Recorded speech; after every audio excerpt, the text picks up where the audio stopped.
All right, we'll open the meeting. Welcome, everyone. The board just came out of closed session and took no action. So you have the agenda in front of you. We're actually on the 6th Pledge of Allegiance. Do you have anybody, Patty, wants to do the pledge? Any of the kids that are in the room, anybody want to lead the Pledge of Allegiance? You guys want to lead the pledge? Stand up. Just do it. Let's do it. There you go. All right. Good job, ladies. Here's the flag. Got it? Go ahead. Ready? I pledge allegiance to the flag of the United States of America and to the republic for which it stands, one nation, under God, indivisible, with liberty and justice for all.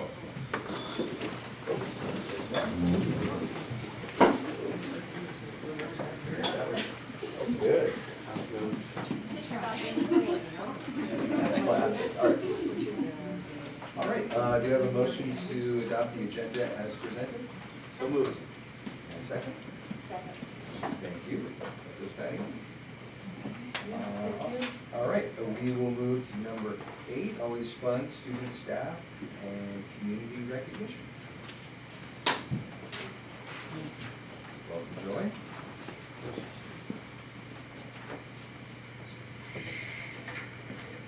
So it's my pleasure today to recognize one of our longtime partners, the Cabrillo Education Foundation, for their work and their support of our school district. They support the key areas of literacy, college and career readiness, and the innovation grants.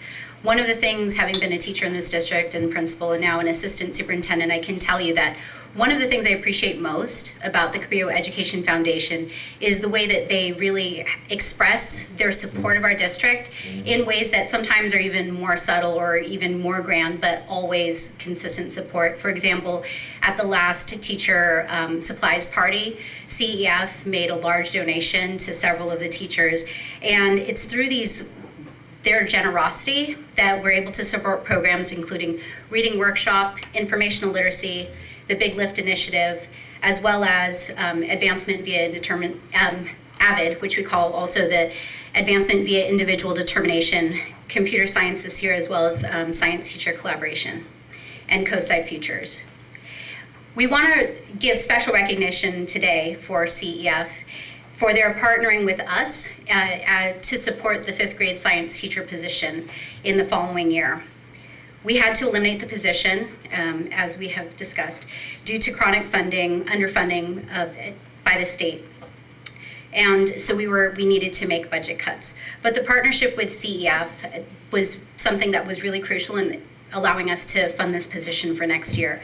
I really appreciated working with Keith Saranock because he really helped to bring us together and collaborate really on short notice to be able to make this happen by this board meeting. So with that, I want to invite Keith as well as other boards of the other CEF board members to come to be recognized. So thank you.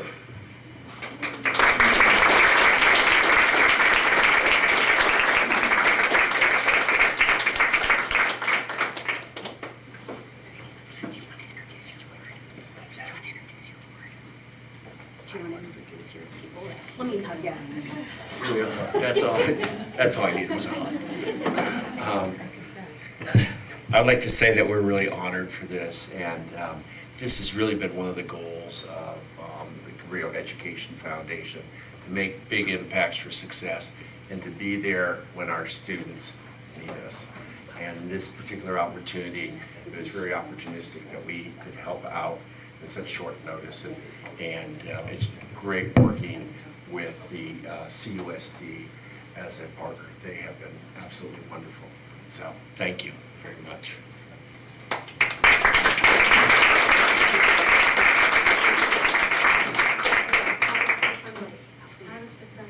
Yes, you guys are. Tell us where. Just in the shade. actually, right next, we could stand right next to Keith. Do I have a good side? You guys are a little bit to your right. There we go. It's cozy. This is special. This is really special. Okay, I'm gonna take a few. Ready? CEF. Let's say CEF. Okay, watch me. There you go. Thank you. Thank you so much. Thank you. thanks again to CF. You've just been a fantastic partner over the years. Thank you so much. Okay, we will move on. Do we have any recognition? That's it, right? Okay. All right. So we'll move on to comments from the public related to items that are not on this agenda. So one of the person filled out green sheet is on an agendized item, so I'll be holding that till that item comes up. So just as a reminder to the public, you have time to come up in 3 minutes or so. Because it's non-agendized, the board cannot comment or facilitate a discussion on it, but you're welcome to share your thoughts with the board and with the public. So I'm going to start with Kate Shea as the first one.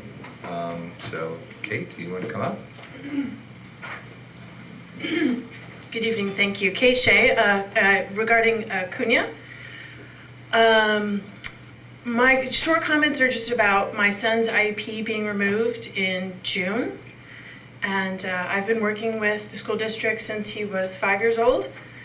And Jake has been suspended from 3 of the 4 school dances. And as a special needs kid, I think it's really unfair.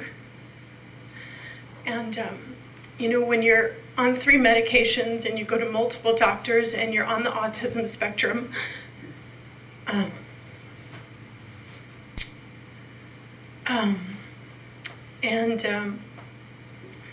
the special ed person comes to the school meeting and said that you've averaged out. I think that's wrong. And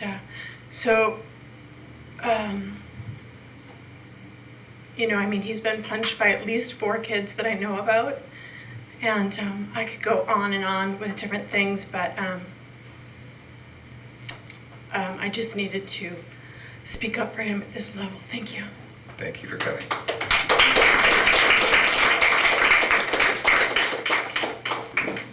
All righty, the next person is Elizabeth Weatherly. Hello. Hello.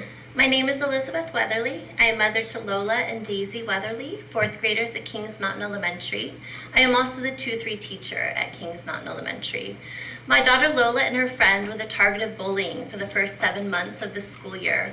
They were sworn at, had obscene finger gestures made at them, were followed around on the playground and told how much they were hated by the same child over and over and over again, with nothing done to stop it.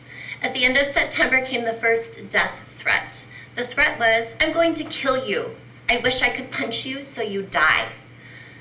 On October 1st, 2017, I notified Diane Siegel, principal of Kings Mountain Elementary School, about the death threat. In the same email, I asked what steps were being taken and what measures were in place to make sure this didn't happen again. No investigation was done. The victims and witnesses were not spoken to.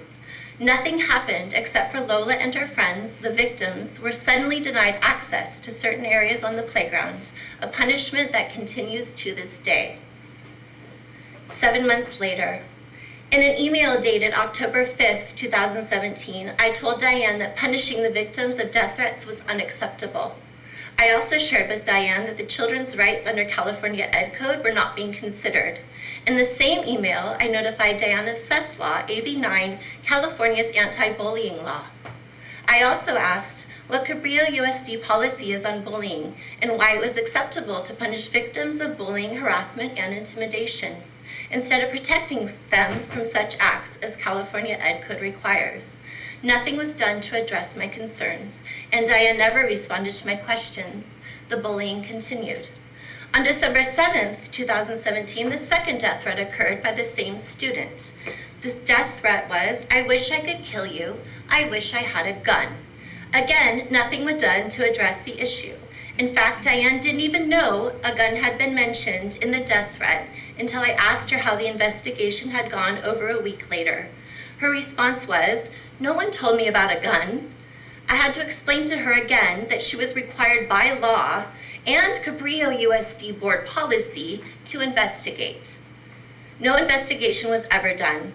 None of the victims or witnesses were ever given an opportunity to describe the incident as Cabrillo board policy states will happen. Diane blatantly disregarded state law and district board policy. On March 1st, 2018, I met with Superintendent Jane Euster. The bullying was continuing, the death threats hadn't been investigated, and the emotional distress and damage that was taking a toll on my daughter had reached an all-time high. I explained the situation to Jane. I explained the parts of California Ed Code and state law that were not being followed. She informed me that she was well aware of the law, and yet the law continues to be broken on a daily basis. On March 8th, 2018, you voted to non-re-elect me to my position for next year. What has happened to these children at Kings Mountain Elementary School is a travesty. It is a disgrace. It must be investigated and someone must be held accountable. I initially thought I would ask you to allow the girls to play on the playground as all the other students are allowed. At this time, I'm going to tell you, Lola and Malia, you are allowed to play wherever you want to play at Kings Mountain Elementary School. These people do not have a right to tell you otherwise. If this continues against them, it's not going to fare well for Cabrillo Unified School District. Thank you.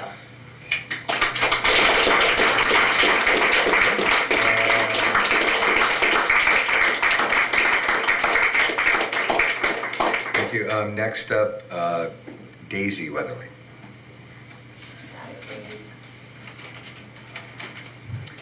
Hi, my name is Daisy Weatherly. I'm a fourth grader at Kings Mountain Elementary School, and I'm 9 years old.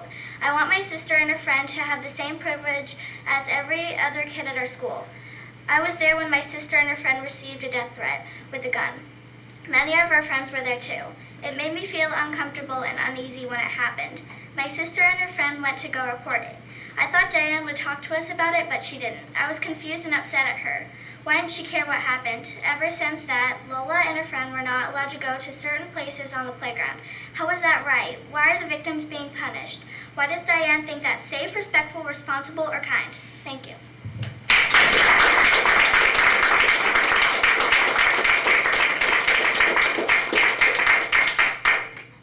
And Lola Weatherly is next.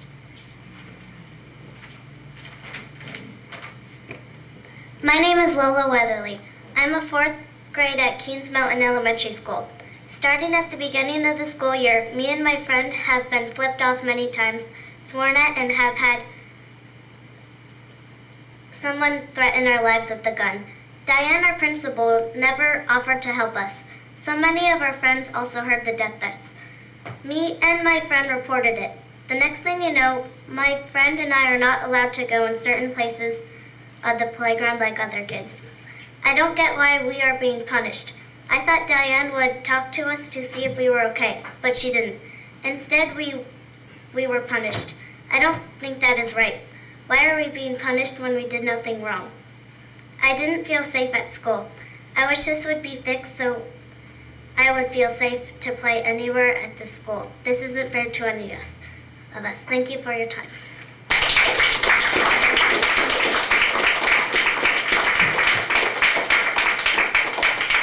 Thank you for speaking. Next is Scott, is it Minari? Minari. Hi, good evening. Thank you for your time. As has been spoken here, and there's a lot of support here, we have an ongoing situation in Kings Mountain Elementary School with a very unclear approach to bullying and punishments and exposure, continuing exposure to bullying, and it's been something that we've been dealing with, myself and my daughter, for a long time, for 4 years. And putting faith in the school and how things are supposed to work, we realize over time that we're getting the divide and placate treatment. And it feels as though we're being told what we want to hear and that things may be done, but things don't actually happen. And the problem is that the students who are involved in this are still around each other all day. And when something traumatizing like that happens to the kids, but they have to be in the same room with that person, in the same classroom and on the same playground. I mean, it's the same thing as any of us who have somebody that we have something with and we see him at the store and we want to duck and we want to see him go down another aisle, but you can't do that in school and you can't do that when you're 9. And the amount of stress and anxiety that this is causing these little girls and the other students involved in this, it's not a good situation for anybody. And we've gone to we have email trails, we have CC'd everyone and their mother, and it's just not going anywhere. And so the situation in the school is it's just kind of festering, and it's getting to the point where parents are like, well, I guess I'll just teach my children how to defend themselves and how to deal with their own problems, because this is an example of how things don't actually get handled. And without any other route to go, I felt like it was important to come and at least bring it here and see if there's a way that we can put something on an agenda where we can, I don't even know what the solution is, but to clarify some of the actions and some of the things that are happening in the bullying situations, at least to stop the anxiety, like the overwhelming anxiety and tears of a 9-year-old who has to be sitting next to and called names and glared at and threatened, constantly under threat. It's heartbreaking, and she's a great student and she loves school, and to see her getting burned out like this early in the game, it's not fair to her, and it's not fair to the other kids who are in the bully situation, because it's just perpetuating. It just continues to grow. And so I don't know if there's another way that we can put this out for getting a group consensus, or to sit down and sort some things out. I don't know what it is, but I wanted to bring it to everybody's attention that we're really struggling with this, and we're doing everything we can to bring it to the table in a professional manner. Because as a dad of a daughter who's getting bullied, I don't necessarily feel like being cool about it all the time. But you can't beat up someone else's dad, or you can't get beat up by someone else's dad. It doesn't work like that. So bringing it here is, I think, the only option that we really have. So thank you for your time.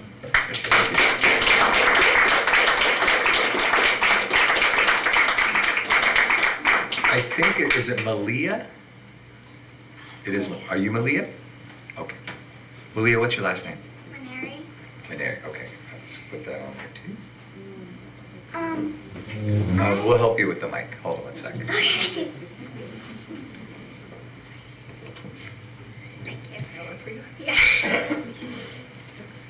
Go right ahead. So I have been being bullied by a girl at my school since I was in kindergarten, when the girl I played with the most left. She decided that she wanted to be my best friend, or my friend, and I decided, I don't know how it happened, but we became friends, and it started as her telling me that I'm not a good friend because I'm playing with other people, and that people are only supposed to have one good friend and stay with them all the time.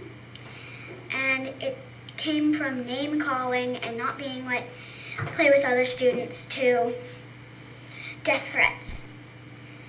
And our principal decided that after we had talked to her about the death threats and everything, that we should have a break between friendships, and we weren't allowed to talk to each other or be around each other, but didn't really work because we're in the same classroom.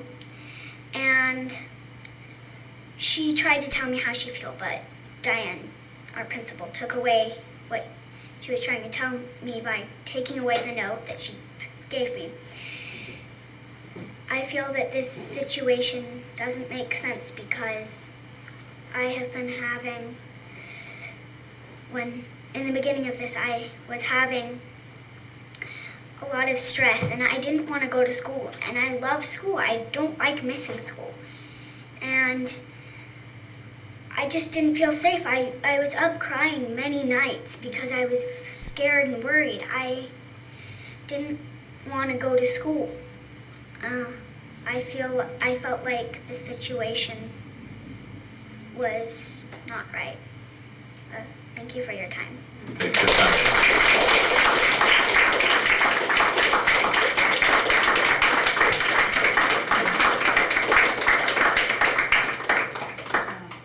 Are you willing? Yeah, that's fine. Is it on the same topic? I didn't see that. Okay. Because we're switching topics. Yeah, We're gonna we're stay. going So this is on another speaker, sounds like on the same topic. So Maria Polanchek?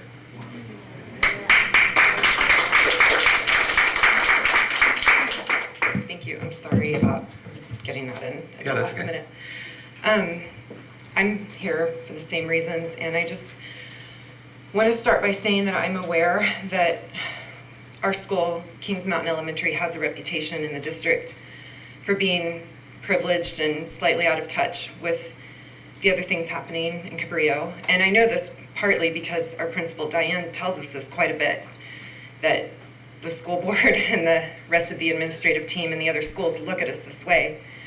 I'm relatively new to the community. I've lived in Kings Mountain for 4 years. I come from the Midwest. And to be part of a group who has a reputation for being this way is somewhat ironic for myself, because while I acknowledge the privilege I have inherited in life because of the color of my skin and the language I speak, I also am not a stranger to a lot of childhood trauma, having grown up female and in poverty and instability in small towns. And I was actually hoping perhaps that's something I could escape coming to California, and especially to a progressive and open-minded area like the Bay Area. So this is really surprising to me that this is happening at our little school. It's a small school, and we do have more, and I recognize that we do, than a lot of families in the rest of Cabrillo. Because of my background, personally, this is why as soon as I learn about a struggle in a community that is privileged like ours, my heart and empathy go to those who are less privileged. And I wonder if this is happening at KMES, everything you've just heard, what in the world is happening at other schools. And in fact, we have families that reach out to some of us who are community members there that say they left El Granada or Hatch or Fairlawn View because they were looking to get away from aggression and traumatizing situations that are happening with their kids, and they're looking at our small school to get away from it. Instead, what we're seeing is that the teacher who has been new to our school and has aired our dirty laundry, gratefully, because we've all been pretty isolated and quiet about it, she has made the families at our school. I've been on the PTO there, KMAP, this is my 3rd or 4th year. I'm president now. I started in event planning and the vice president. I've been there for a long time.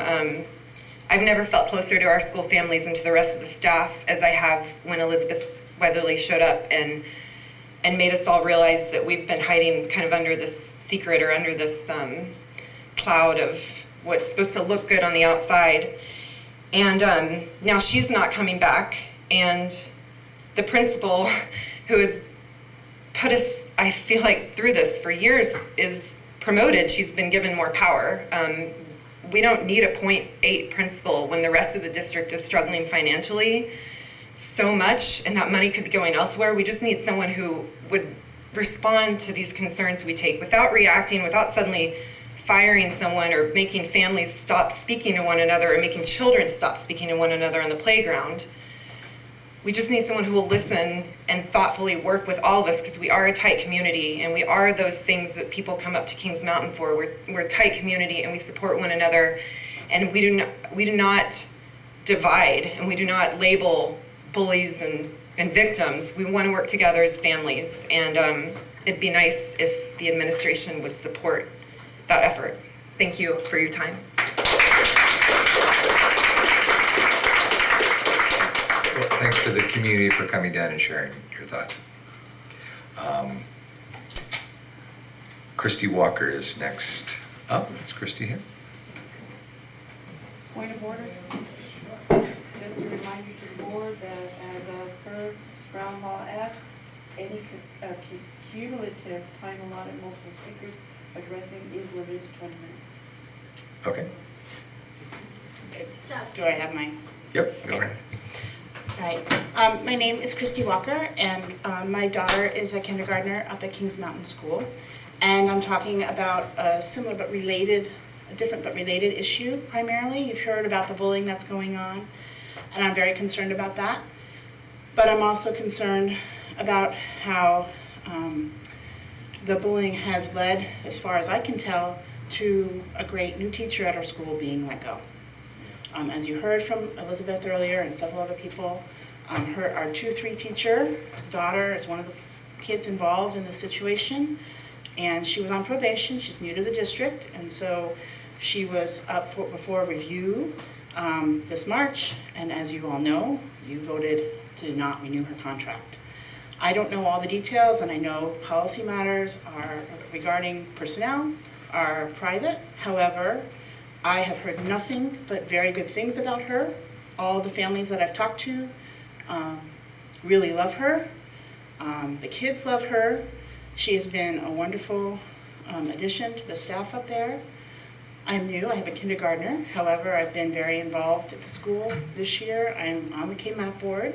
I'm an educator by training, and I've been helping out with science in both the K1 classroom, which is the classroom my daughter's in, as well as in the 2-3 classroom this year, volunteering my time. I have seen her in action, and I feel very strongly that there should be a closer look at this decision. I feel that it was made without any input from the community up at Kings Mountain, the families there, and it was on the agenda, but none of us, it's hard for us to come and speak about a situation if we don't know that it's going on, and if you don't know what the process is, especially if you're like me, new to the school district, new to the way things work. I didn't find out that it was being voted on until after it had already was a done deal. And no one came, as far as I know, people didn't come down from the mountain to speak on her behalf because we didn't know what was happening. So the era of secrecy around these sorts of issues, the bullying stuff as well as the hiring stuff, is not acceptable, in my opinion. It's not how we teach our kids to be. We don't want them to be secretive. We need to be modeling the behavior that we want our kids to be showing. And the way this situation has been handled, both in terms of Elizabeth's position as well as the bullying overall, is not modeling that for our kids. And I'm very disappointed in the school district that at this moment, I'm sort of feeling, unfortunately, my daughter's going to be in for the next 12 years. I really need to see some change, or I'm thinking maybe we'll look elsewhere. And I've heard from several families up on the mountain that they are considering that as well. And it's a small school. If we lose 2 or 3, 4 families, it might be enough to tip the balance up there. And that's got all sorts of implications for the rest of the district. It's got implications for housing values up on the mountain. It's got widespread issues. So this isn't just a small little issue at our little school in our privileged, mostly white community. This has much bigger ramifications, and I hope that you will consider both the bullying issue and the hiring circumstances for agenda on future meetings. Thank you very much for your time.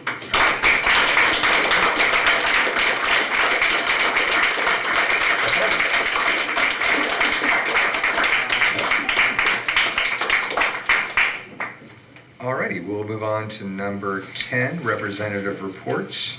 And first up is CUTA. I see Mr. Reardon in the audience. Come on up.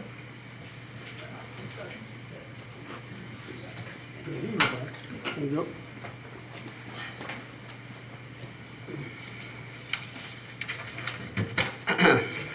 President Pappalardo, board members, Superintendent Euster. My name is Sean Reardon, president of the Cabrillo Unified Teachers Association. And I'm not sure if baseball fans still say, baby, but I'm ready to say baby. And it's not because the baseball team defeated Mendel Atherton today, Mendel Atherton being the top-rated baseball team in the district. No, it's because we're getting into crunch time for Measure M. And I'm happy to report that the Cabrillo Unified School Teachers Association is ready to endorse Measure M, and we're ready to man the phone banks and pound the pavement and come up with a modest donation to the fund. So as I was walking around campus waiting for the board meeting to start, before I got to that beautiful baseball field, I was running errands, and in the MU, there was a folkloric dance class going on. And this weekend when I was up here loading the kilns, just for an hour, softball fields were full, swimming pool was being used, people were jogging on the track, there were people suffering through a boot camp workout, and it's just this clear indication that our campuses are not just for students, right? Measure M is about students, but Measure M is going to go a long way toward supporting and maintaining these community centers that we all use here on the coast side. Measure M is for kids, but a passage of Measure M is going to serve the entire CUSD community. Thank you for your time. Thanks, Sean. All right, next up is CSA. Is Diane here? I don't see her. No one? Okay. So we will move on to number 11, reports, information, and presentations. Receive presentation of visual and performing arts. Is it Darnell? I'll do it after the presentation, right? It's at your discretion. Yeah. Noreen, do you prefer, do you want? I'll do it after the presentation. Okay, if great. you don't mind. Yeah, great, okay.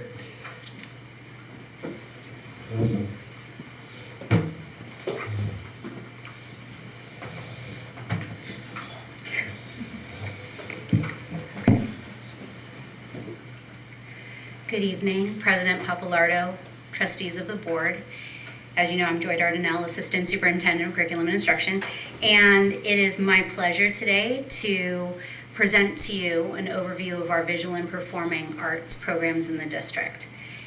I can tell you that this is a topic that's near and dear to my heart because I believe that art allows us the unique opportunity to really synthesize the world around us and communicate and express ourselves when words by themselves don't do justice to our thoughts. And because of that, as you look through this presentation today, there's a lot of images and pictures. And unlike my other presentations that tend to be a little bit more data heavy, I would say that this presentation is more story heavy. So there is going to be a little bit more about the stories and the pictures that you'll see. First story. This image is called Monsters in the Sky. It was done by Daniel Burnside von Houten, who was one of a handful of winners of the California Landscape Contest that was put on by the county office. This image I actually found last week when I was at a conference at the San Mateo County Office of Education. And it really struck me because it made me think about how far-reaching the art that our students have done in this district have been. Currently, from what I hear, Danielle actually went on to attend the San Francisco Art Institute for Creative Writing. And I think that that's one of the examples of how the success of our students integrates not only with art, but with other areas as well, in terms of literacy and college and career success. With that, I will bring you to the strategic education plan goals of our district. And while we think about visual and performing arts, I think it's really important to also consider how visual and performing arts really is part of all four of these goals. We could think about how in literacy and reclassification we see that within drama, or we can see college and career readiness in terms of whether students fulfill their F requirement in the A through G eligibility for schools. We can also think about how school and safety and school climate is really enhanced by students being able to find, as what I heard some students describe, their people when they're in art classes or in performance classes or in musicals. And it's the ability for students to be able to see themselves and find mentors in their own self-expression that I think helps to support students across all content areas.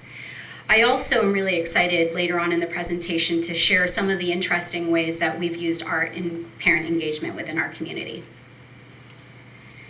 The four areas that I'm going to be presenting tonight are visual arts, performing arts, music, and community events. And this first picture here, visual arts, because I know we have a lot of Kings Mountain people in the crowd. I don't know if you recognize that picture. That's actually from an Art in Action project that was done in Kings Mountain.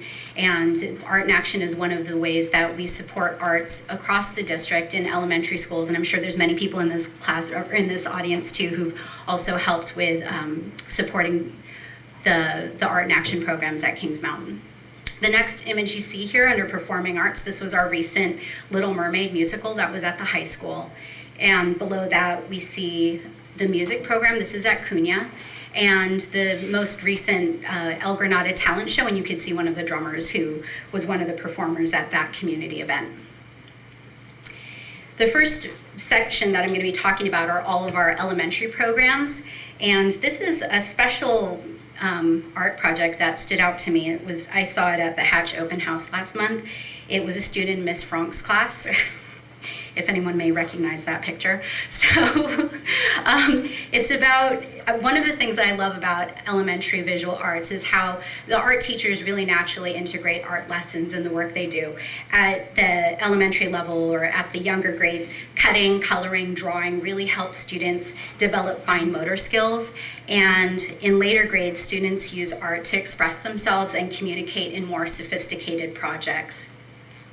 We also have some really special school-wide projects. There's mural projects that happen, particularly actually, I've seen murals at most of the schools. And one particular school-wide project that I'll call out right now is the Recycled Art Show that's at Fair Lawn View. And it's a challenge in which students throughout the school are invited to use recycled materials to put together art projects that combine the environmental science focus at Fair Lawn View with art and design. The Recycled Art Show works together with the Open House Art Show program as well. All of the projects that we have, or all the programs that we have with visual arts, are really supported through PTOs and the support of parent volunteers, as well as the work that classroom teachers have. The next one here that I'm going to be talking about is elementary performing arts. And if there's a resemblance that you see between me and the actress in red, it's because she's my daughter. And I couldn't help but put a picture of my child in here with performance. So this is actually from Miss Diana's Shakespeare play, and this was actually last year. And one of the reasons why I wanted to include my daughter in this isn't just because I'm a parent, but because I wanted to share a parent perspective about art. I see how important it is for my own children to be able to be inspired by the visual and performing arts that they do, that they're able to connect, I'm sorry about that, they're able to connect with school, with friends, in memorable experiences that are really meaningful to them. And when I see my daughter saying to me, "Mommy, I want to go see Midsummer Night's Dream in Ashland," I think, wow, that's really amazing. I don't think it's showing this year. But I think that it's that type of enthusiasm that students have about performance, about visual arts, when they see pieces of art and they actually ask questions about it, that I actually see the benefits of that also from a parent perspective. With that, we have partnerships in performing arts. For example, the San Francisco Opera, which did Rossini's version of Cinderella, and some of the different elementary schools this year. And that's really exciting when students can see themselves as actors, but also to see these really experienced actors in the community who come in. And there's also different types of unique opportunities for participation in the performing arts. Again, at Fair Lawn View, tomorrow is actually the talent show. And there's also other opportunities for participation. The Hatch Fiesta is actually coming up on May 6th as well. And similar to our other visual and performing arts programs at elementary, we always appreciate the PTO support. Next, I'm going to talk about elementary music. Music's integrated in daily routines in our elementary schools. For example, students who use music as part of their movement breaks. It's also part of the music that's sung when students in the lower grades are learning different letter sounds, which we call phonemic awareness. But hearing the different types of sounds really helps them, and learning it through music adds that interest and engagement. Our PTO sponsored programs at our elementary schools are distinct and different. At both Hatch and El Granada, we have the Music for Minors program, and at Fair Lawn View and Kings Mountain, we have local music teachers who run the music program there. In 5th grade, we also have a 5th grade band program that's supported through district funds. 2 of the programs at Fair Lawn View and Kings Mountain are done during the school day, and at at El Granada and Hatch, it's done in after-school programs. Throughout the district, there's about 150 students who participate in the 5th grade band program. We also have elementary community events around the arts, the talent show that I mentioned, festivals and fiestas. We also have Arts and Science Day at El Granada that's going to be coming up on May 24th. One of the unique ways that I wanted to share how we integrate community events through art is this idea about parent engagement through crafts. And at Fair Lawn View, one of the challenges that they had was figuring out how do you really bring communities together who are geographically separated as well as linguistically very different. And in having conversations across our community, one of the things that they said was, well, why don't we come together and do crafts together to support the Winter Festival, because it allows us an opportunity to work side by side, shoulder to shoulder with each other and develop conversations, but not have the conversation necessarily be the focus. And so this is actually a picture of one of the events that we had at Moonridge a couple of years ago, and it's become an annual event of making snowflakes together and decorations for the Winter Festival. In addition to that, elementary community events also include connecting with secondary programs, and I will show you an image of one of the ways that we connect with the secondary programs in the next slides. We also have the 5th grade band who perform at Cunha with the middle school band in the spring, which is really exciting. And without further ado, let's talk about secondary. So I am really pleased to have had the opportunity to visit our excellent secondary teachers and their programs, and I'm glad to have Professor Reardon in the room right now so that I could praise him. Where are you? There you are, when he's actually here. I love visual arts, and to be in his class was completely amazing and inspiring. And this project here is from a figure in motion project, and in Mr. Reardon describing it, I thought it was so interesting because from a perspective we look at it and it's, you know, an art project that's hanging, but the work that went behind it included really looking at art history, understanding different types of sculpture within art history, types of human sculpture, and then also using math and proportions to design these pieces. And so Professor Reardon is really adept at being able to take in all of these pieces of academic language, of history, and also math, and to integrate it into a way that's really meaningful and really beautiful in the end, and something that students can really feel proud about and that can inspire other people as well. One of the things that I wanted to share was actually a quote from Mr. Reardon, so I'm going to share this. I thought it was beautiful the way he phrased it in terms of how important art classes are, and I was thinking about trying to say it in a different way, but I thought the way he said it was just so beautiful, so I'm actually going to quote Mr. Reardon. The art classes are a place where all students on campus participate shoulder to shoulder. Students on track for a four-year college share the same creative space as students with learning differences, English learners, and students from the special day class. This diversity for a rich creative space where all voices are heard and honored. Professor Reardon, thank you very much. And in being in these classes, that is exactly how it feels, that the space is amazing. And the K building, I will say also at the high school, is an amazing studio space with great light. But he has, there's different pathways at the high school that could for visual arts, and it ends at the capstone of having AP art, or AP studio, I should say. The passing rate for AP studio is 80%. And this also is part of a continuation of the work that happens at Cunha. There are art classes that are offered in the 6th grade wheel, as well as classes at 7th and 8th grades. The other exciting news in secondary visual arts that I've gotten to hear more about and learn more about is the work that they're doing at Pilarcitos High School. They have two really interesting and unique art classes that they offer there. One is a mural class where you can actually see there's going to be a mural from Pilarcitos later in the presentation. It's visible in their parking lot.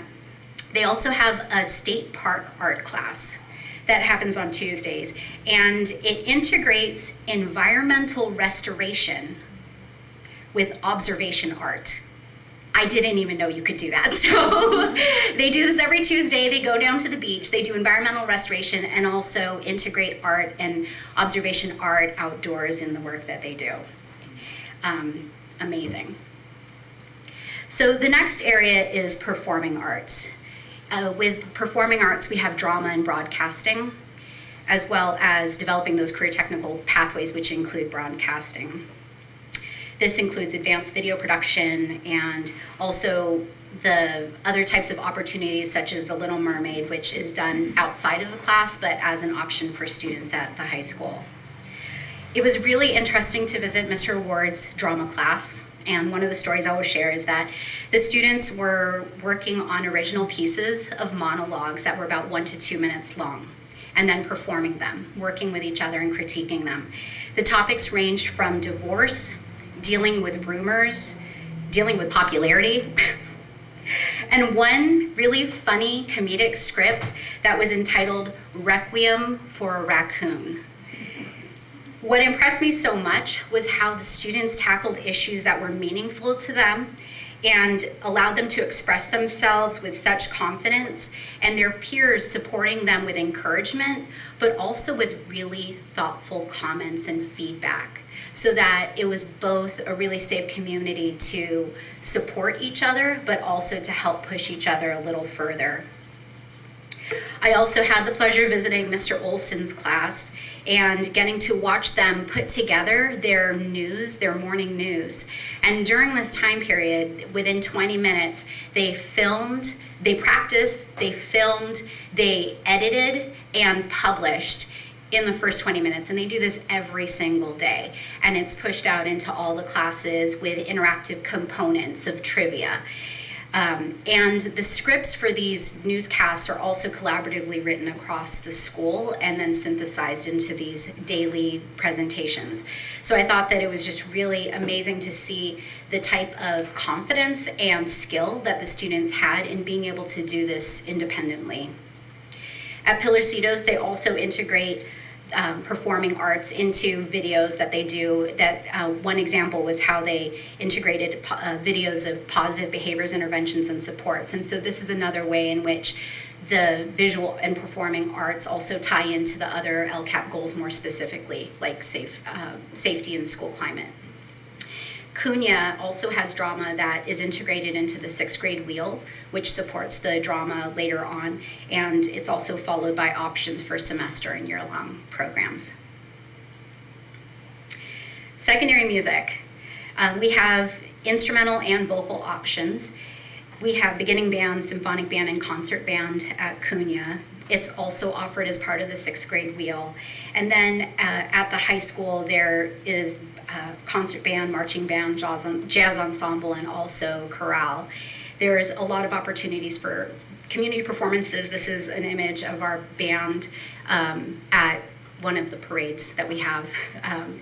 And again, I asked I'm going to share a quote, 2 quotes actually. These are from student perspectives. And I think really that's one of my favorite parts of having prepared this presentation, was getting to really get the perspectives of the teachers and the students.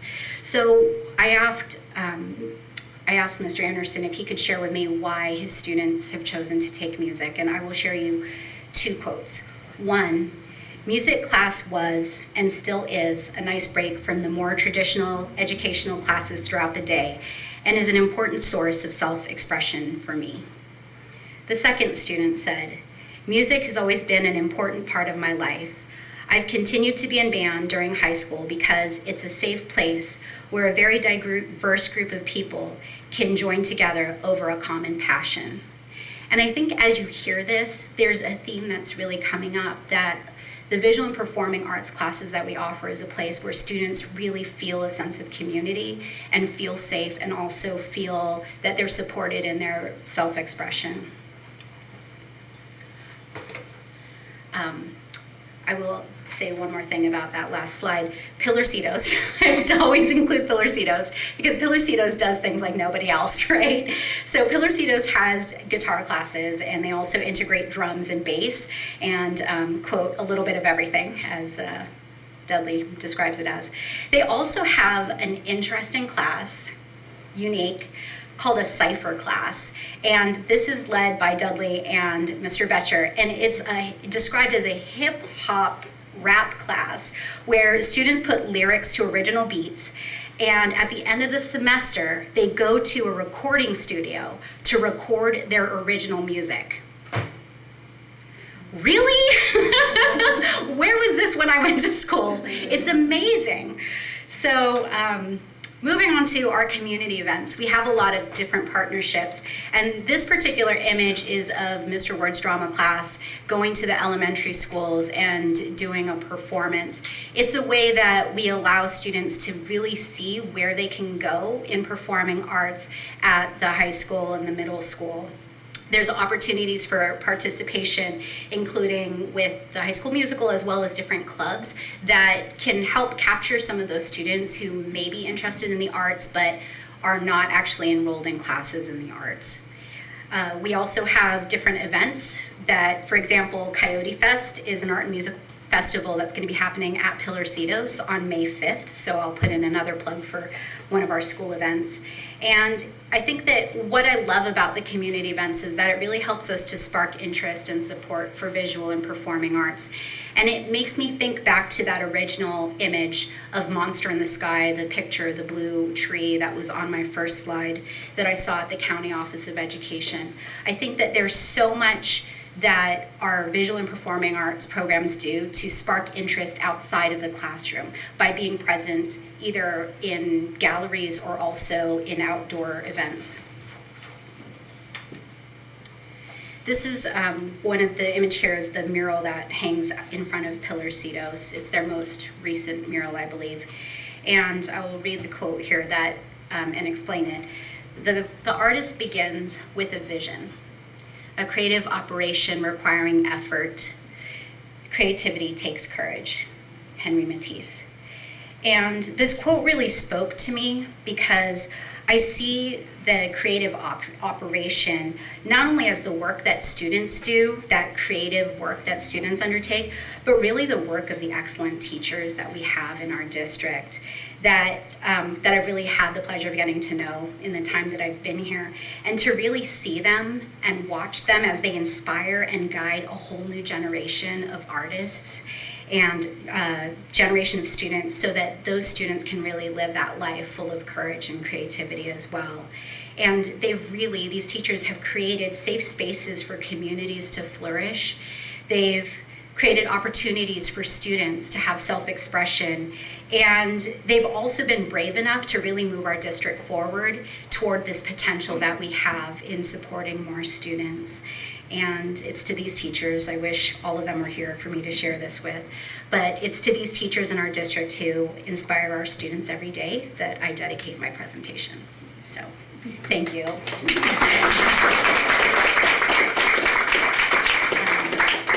Do you have any questions for me? Thank you. Any comments from the board? Questions? We'll go either. All right, Noreen, would you like to come up and speak? I'd love to. Oh, great. Now, first, I want to make it perfectly clear. You don't know me, do you? I don't think so. Yeah, I'm not a plant. Okay. So I come to you, you've heard of soccer moms, right? Well, I'm an art mom. So I took my kid to art school, and he had the same kind of experience with art that soccer moms give to their kids when they're on the soccer field. So I also come with some serious Cabrillo Unified District volunteer cred. I coordinated Arts and Science Day for 3 years. I tutored 4 ESL students in 4th grade who could not read. By the end of the year, they could read, and I checked, and they all graduated from high school. I was the gate coordinator for 2 years at El Granada Elementary, and I was the site council chair at Cunha for 3 years. So you're speaking with someone who knows the district, right? And you're also speaking to someone who took her son out of district for high school because the arts programs were not adequately funded. So my son went to San Francisco Waldorf High School. He then went to an art college on the East Coast. He graduated in June and is making $55,000 a year working in a sculpture factory, and he's not asking for his parents for a penny. So I'm just here to tell you that art, when you fund art adequately, your kids can get jobs and they can contribute to the community. Because there's someone that's going to have to write the film scripts, there's somebody that's going to have to film. There's all kinds of reasons around us why art matters. So not only does it foster creativity and increase self-esteem, improves behavior and address different learning styles, I also want you to know, oh, they're gone. but I'm also not a plant for them either. What happens to student behavior when schools prioritize art? I want to give this to you. And you can share it with the board. It's a really interesting article about how bullying was reduced when a school district decided to give priority to art. I swear I'm not a plant. So anyway, I just want to let you know that my son graduated with honors in art from Cunha in 8th grade. And I recontacted Mary Coyle to tell her that he was accepted to Bennington College in Vermont. And she told me at the time her budget was $100 per year for art supplies. In which time I said, okay, I pledge to you, while my son is in college, I'm gonna give you money every year. And I think we gave probably over $2,000 over, maybe more, over 4 years. And when I last talked to her, she was in a portable with no water with her $100 budget a year. So I really do hope that the district can think about prioritizing art and funding it more adequately. And I want to come with a solution, not just a complaint. If you could create a fund where you had matching donations, and you could do this with anything, with band or soccer or visual arts or whatever it might be, and just make it easier to donate money and have the money go to where people want it to go to. You know, create a program like that. I would continue to give money to the arts as I have for many, many years. So thank you. I know you have a tough job. You've got literacy, you've got all these other problems that you're having to face, and art seems like it can be something thrown away. But there are kids that this is their life's blood. And if they don't get a chance to do art in schools, they wither. So thank you very much. Thanks for your comments. Anybody, any board members? Oh, sure, you could go back.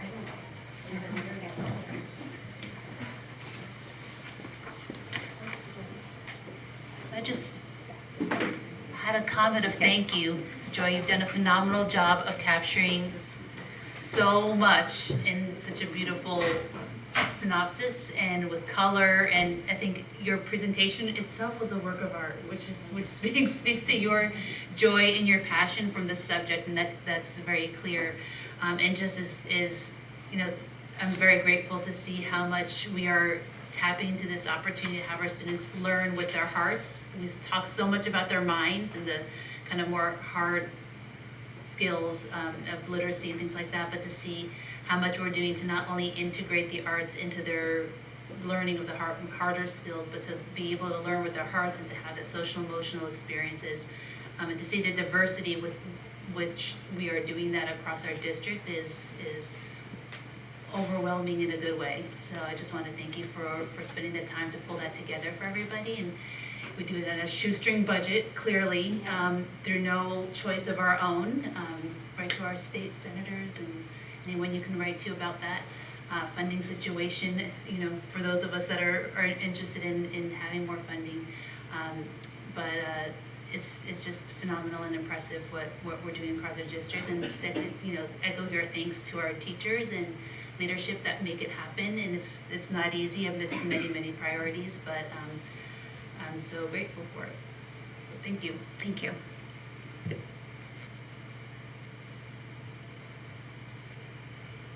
I can't make it work. Thank you. You're welcome. So, thanks.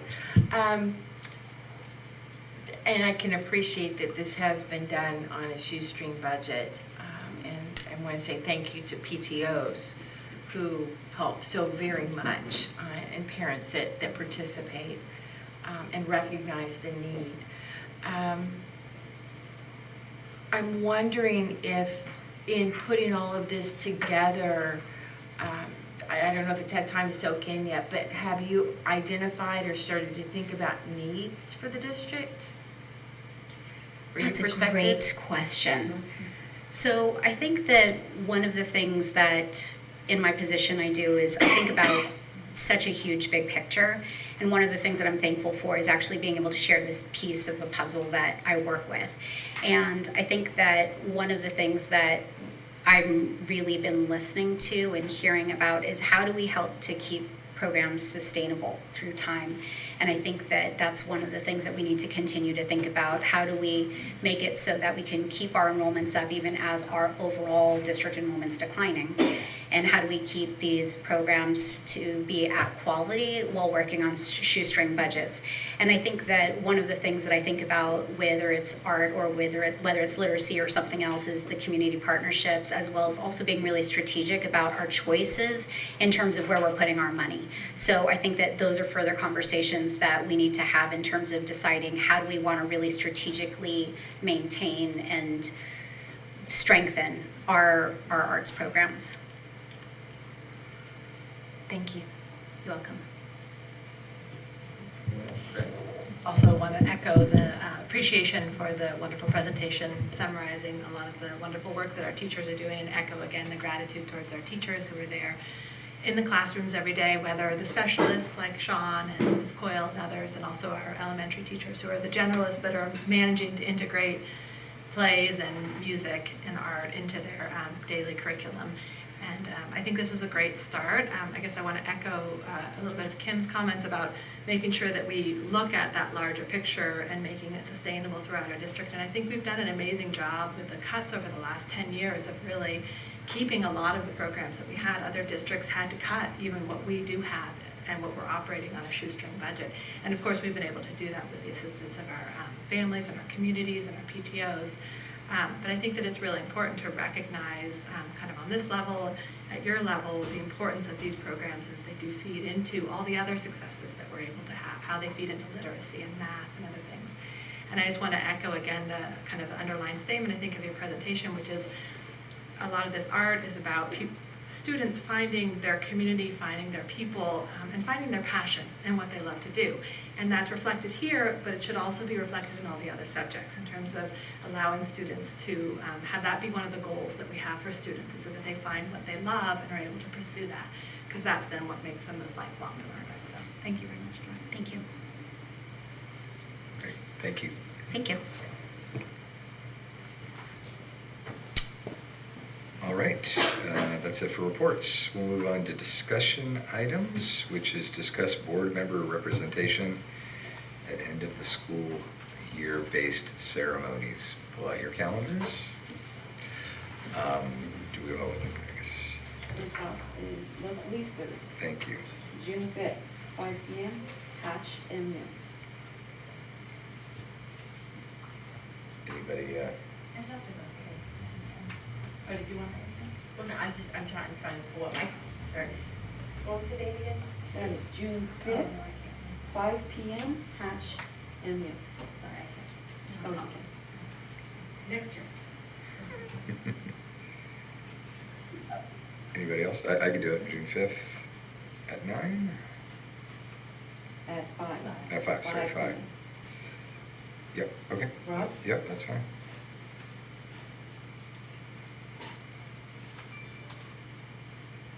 Okay, Middle College, May 29th, 2018, 5:30 p.m., CSM Theater, College of San Mateo.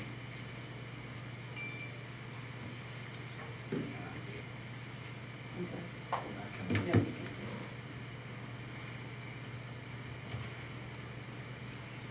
Anybody? What day is that? Tuesday.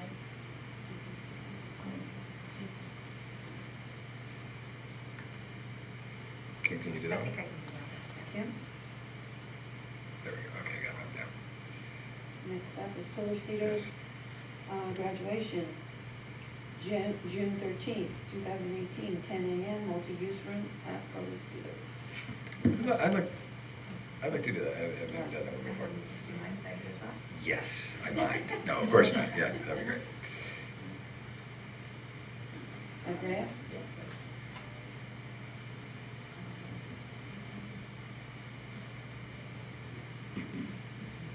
Next up, Fairland View, June 13th, 2018, 11 a.m. playground, Fairland View.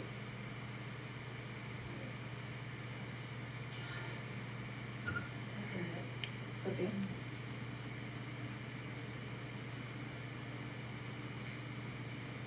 Next up, Cunha promotion ceremony, June 13th, 6 p.m., Cunha Event Center. Yeah, I can do it, yes, too. So that's Rob. So, Sophia. No. Cunha, all right. Rob and Sophia, okay. El Granada, June 14th. That's that Thursday, 8:30 a.m. MU, El Granada. I can put myself down as tentatively, I may end up on travel that week. Okay. So we'll let Martha know. You get that?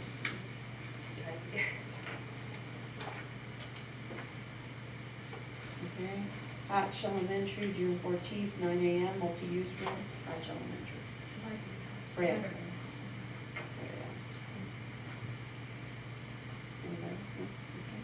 Kings Mountain, June 14th, 10 a.m., multi-use room, Kings Mountain.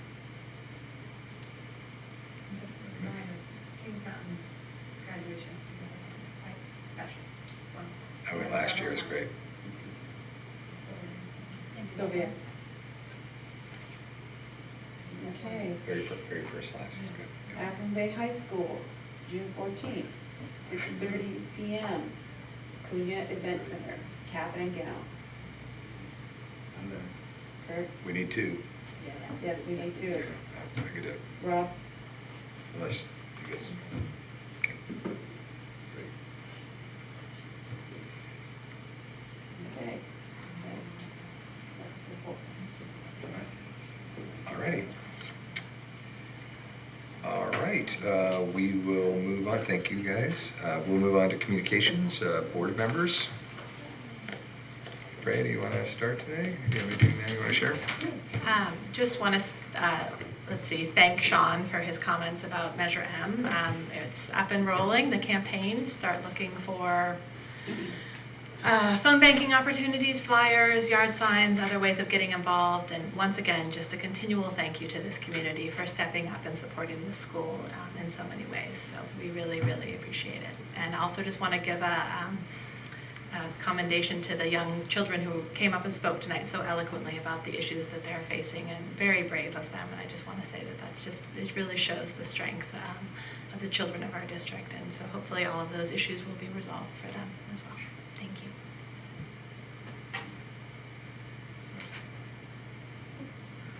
Sophia? I feel like it's every month, it's the month of collaboration and community.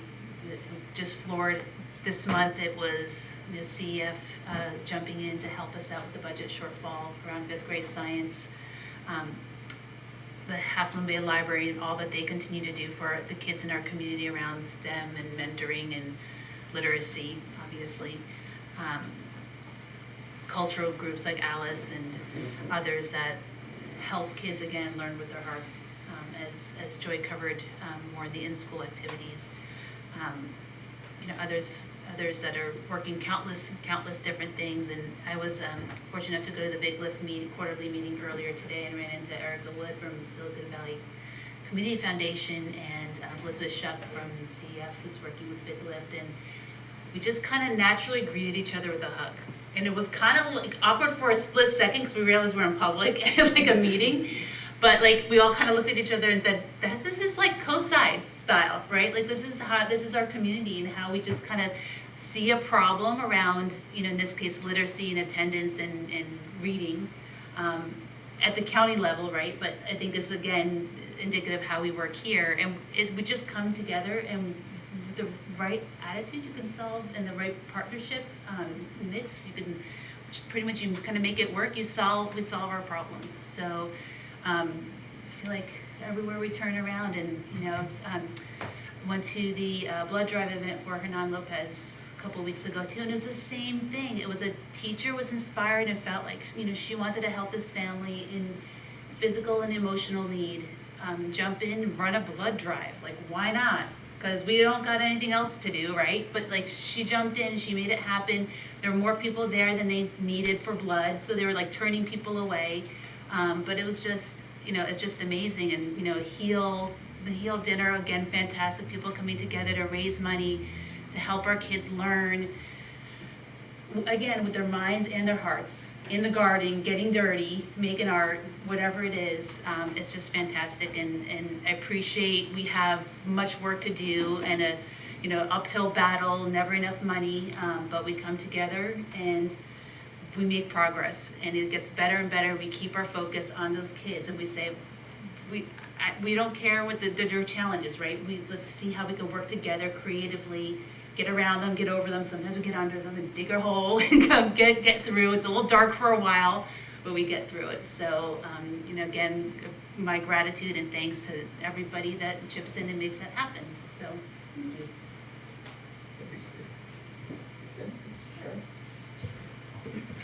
I got it on now. Thanks. So, again, a thank you to Joy for the Visual and Performing Arts presentation. I've been on travel the last 2 weeks, work travel. I work with a lot of scientists and engineers.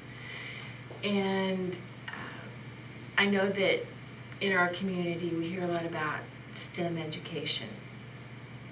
But just a quick anecdote, as this group of a very diverse group of, in terms of nationalities, engineers, scientists, computer scientists, heavy data systems. They can talk about algorithms in a way that just boggles the mind. But we'd had dinner together, and there happened to be a grand piano in the corner of the room, and people started nudging one way and another, and one of my coworkers ratted out the person next to him. It's like he's a classical trained pianist that's amazing. So we egged him on, and before you know it, 4 people have now shared from just grand classical piano to a little bit of awkward 12-bar blues, and another woman who I've known over the last 5 years, also a data scientist, shares with me her latest piece of artwork. And I'm sitting at a table from across it from another person. I'm noticing he's got short fingernails on one side and long on the other. And I'm like, I play banjo, but he's probably not a banjo player. And he was a flamenco guitar player. So my point is, it's not about necessarily growing children to be, it's wonderful that they do become artists and musicians, but know that that collective experience of education that is well-rounded is something that they take well into adulthood and will continue to nurture them. So I think that I really appreciate Joy voicing the issue of sustainability that we can all continue to work towards. So, thank you. Just briefly, I want to say that this is the first time in a dozen years that anybody's given a presentation on arts in general in the district, and it was a wonderful presentation. I think you had too much fun doing it, though. I'm not sure, but you're entitled. Okay, you're entitled. But it's great, and the fact that you do that, and if it happens again, maybe a couple times a year, would not be a bad thing. Because it reminds us of what really goes on here, even though everybody moans and not enough money. It's never enough to do anything we want to do. There's a lot of great things going on, and it's all inspirational and ways for our kids to, again, hold on to education and get something out of it that they want, that they can deeply personalize. So thank you for that. Great, thanks. And I just will mirror just the words about the bond, how important that is. The community's been wonderful with the last bond that we passed, and we've been able to do a lot of great work with Pilarcitos and Hatch and the event center and technology. But we're not quite halfway there. So, and everybody can play a small part. Even if you just go and phone bank.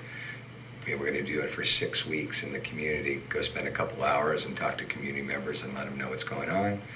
or endorse it and go online at yesonmeasures.org. Measure M, excuse me, and, or make a small donation for the campaign, whatever it is. But you really can have a high impact if we can pass that for generations to come. So I just want to encourage people to get involved because it feels good, it makes a difference. Just the way, Sophie, I really appreciated your words in that regard. So thank you. All right. I'm still on. All right, so next is consent items, number 4. No. Oh, I'm a little ahead of myself, sorry. I skipped right ahead. Yes, Cesar, you're up, sorry. Okay, I'm so just testing everything, just testing, all right. He's still awake. All right, good. So I have 2 reports. I have a report from Cunha and a report from Half Moon Bay High School. So starting off with Cunha, the March of Our Lives walkout had a huge turnout. This event was only student ran and with no help with teachers or staff. And over 500 students participated in this peaceful walkout. And many Cunha girls had a great experience at the Expanding Your Horizon at Skyline on March 17th. And throughout the month of March, we had the March Madness activities, which involved ping pong, dodgeball, hula hoop, hot potato, 3-on-3 basketball tournaments, etc. There was many events that they all did at Cunha. And with Cunha, approximately 20 students attended the San Mateo County Fair on March 3rd and 4th, and in addition, sending Eric DeBose and Sky Samuels to the California State Science Fair they're going to be sent on April 23rd and 24th. And the Jellyfish Jam Dance was on April 13th, and over 500 students attended, and tomorrow is the Meme Day at Cunha Intermediate School. And Dress Up Week starts next week with Monday being Disney Day, Tuesday being Sports Day, Wednesday is Wacky Wednesday, which is like the reverse of a student dressing up as a teacher and a teacher dressing up as a student. Thursday is Throwback Thursday, so from the 50s to the 70s. And then Friday is Flannel Friday, and state testing begins April 30th.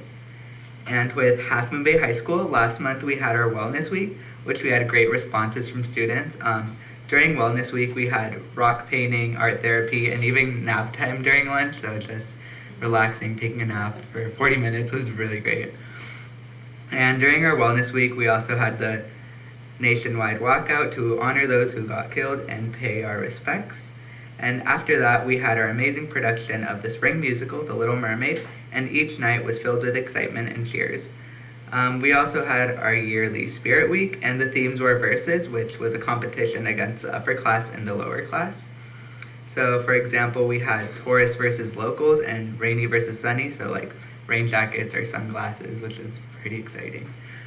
And in the month of April, we had our spring break, which we all enjoyed, and this week the high school is currently testing, which ends tomorrow. And next month, we will have our prom, which is on May 5th at Santa Cruz Coconut Grove. And seniors will also be finished on picking future schools, and AP testing is around the corner. And we also had a blood drive, I want to say like a couple weeks ago. And next week, we are planning to have our talent battle for the students to express their talent abilities. Thank you. Thank you. Jane?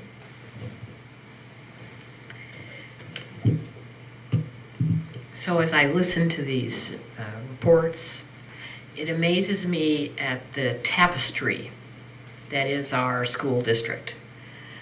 You hear about the academics, our science fair winners going on into the state. You hear about our drama and our art and our music. You hear about our athletics, and I'll add that I was at the ring ceremony on Sunday when they gave the team the rings, and it was wonderful, and to celebrate the retirement of Coach Diaz after 40 years.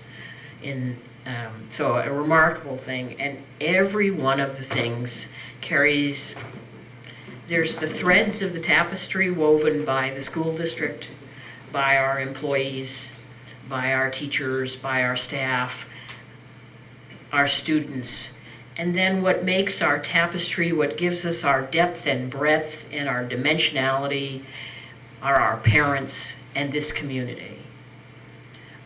And it is an amazing thing that keeps us all together and moving forward. The response we get when we ask for bond help, you talked about it tonight. The responses we get when we ask for ideas and innovations to move us forward. It's a great comfort to us that as we work with our community, we can take risk that many districts wouldn't think about because our community not only welcomes them, but insists that we take them. So I voice, again, a wonderful thank you to this community, to the school district, to all of you who are involved, especially to our parents. Thank you so much for trusting us with your students. We apologize if things don't always go as they should. But we will do our very best to make sure that they do and that we serve and take the trust that you have given us very, very seriously.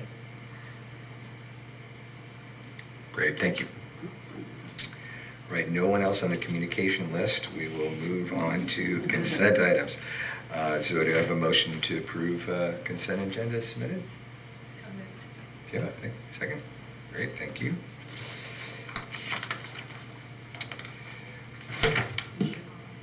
Oh, yes, thank you. All in favor?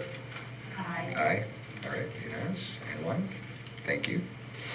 All right, we are going to move on to the action items. So that's going to first be approve the proposed Half Moon Bay High School textbook adoption. Joy? This is the second reading of our textbook adoption. Yeah. And so for today, we ask that you approve the Half Moon Bay High School textbook adoption specifically for AP Calculus, Pre-Calculus, including both regular and advanced. Great, thank you. Do I have a motion for that approval? Okay. Second? Second.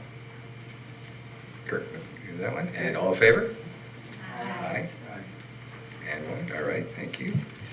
All right, and we'll move to adoption resolution number 05-18, which is declaration for substitute CBEST waiver. So as you know, there is a teacher shortage among that we deal with. There's also even more critically a substitute teacher shortage. We make the requirements for a substitute teacher is that you need to have a bachelor's degree or higher, and you need to pass the California Basic Educational Skills Test, the CBEST. Because the situation is so dire with getting substitute teachers, school boards are allowed to pass a resolution that says that for a one-year period of time, someone with a bachelor's degree appropriately qualified may substitute within the Cabrillo Unified School Districts while they pass the CBEST. I don't think we've used this yet, but every year you are required to give us the ability to flex should we need to in this situation to make sure we have adequate substitutes. All right, do you have a motion to approve this resolution? So moved. All right.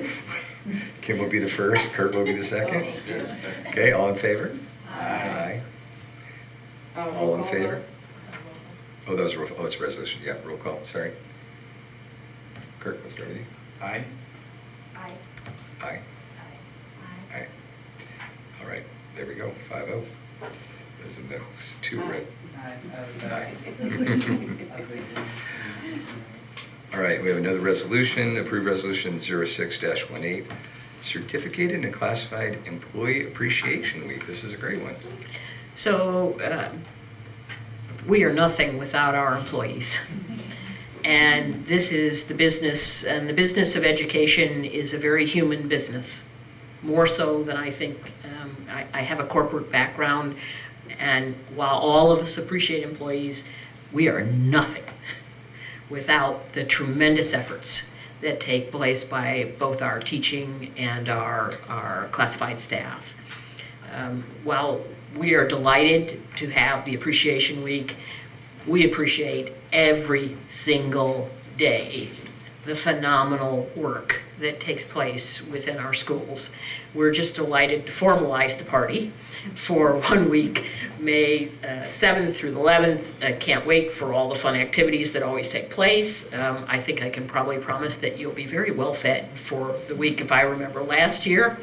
But can't wait to do it. But know that it is not just us saying the only time we appreciate you is for 1 week. We absolutely couldn't do this, and we are so grateful to all who have made Cabrillo Unified their home. Great, thank you, Jane. All right, and this is going to be we do have a motion to approve? Motion to approve. Okay, Second. second. All right, this is going to be a roll call. Aye. Aye. Aye. Aye. Aye. Thank you. All right, all in favor? All right, D is adopt resolution 07-18 in support of Autism Awareness Month. Yes, so autism is on the rise in children, and it has been continuing to be more, whether we're just simply better able to identify it, or there are side effects from a number of the environmental factors. It's not entirely clear. But the number of children who struggle with this on a daily basis is increasing. It is sometimes a very silent struggle because they're not able to speak for themselves. And they struggle to get through the school day. They struggle in social interactions. And they really have a tough time. And we are delighted to come into support of this once very silent disability, which is finally receiving the attention and care that it deserves. Part of the recognition that we ask you is that we are asked to wear blue for the month. So if you're wondering how we all got color coordinated this evening and we're all wearing blue, it is in recognition of Autism Awareness Month. But once again, while we are very supportive of this, this is a disability and disabling condition that needs to be addressed on a daily basis, and we applaud the work of our staff and the courageous actions of our children who are dealing with this throughout their lifetime. Well said, Jen, thank you. Do you have a motion to approve? So moved. Second? Second. All right, this is a roll call again. Aye. Aye. Aye. Aye. Here we go, all in favor? Thank you. Last action item is approved Cabrillo Unified School District Governing Board policy updates and adopt the proposed revisions as recommended by the California School Board Association. This is a familiar one every month, Jane? Yes, this is our monthly updates, All right. and so these are the updates. If there are any questions, I'm happy to answer them for you, but you know, there's only one. There were supposed to be two. One I pulled back. Sorry, there's only one. Usually there are 2 or 3. Wait for next month. There's going to be a bunch. All right, do you have a motion to approve? So moved. Second. Thank you. All in favor? Aye. All right, all in approval. All right, so we will move on to future board agenda items. Who formally seconded that? Oh, Frank, okay. Sorry. Okay, so upcoming, we have future board agenda items, hold a public hearing for LCAP. We'll also have a public hearing for the CUSD 18-19 budget approval, as well as ongoing policies, monthly maintenance updates and revisions, which is what we just did. Also, we're going to have future events. April 20th, Fairland View is having a talent show. Sounds exciting. Open enrollment lottery on April 27th. May 1st, big lift meeting at the district office. Same day, Chamber Education Committee meeting. May 4th, a mental health collaborative fair at 7 at Cunha, and our ongoing efforts to support the kids' mental health. Also on May 5th, Coyote Fest open house at Bill Rosito's Alternative Ed. That's 12 to 5. And also, May 6th, we have the Fiesta, sponsored by SIPA, which is going to be from 11 to 4 at Cunha. It's always fun. Make sure you get out and check that out. And we'll meet again on the 10th. We do not need to return to closed session, so do I have a motion to adjourn the meeting? So moved. All right, second. All right, meeting adjourned.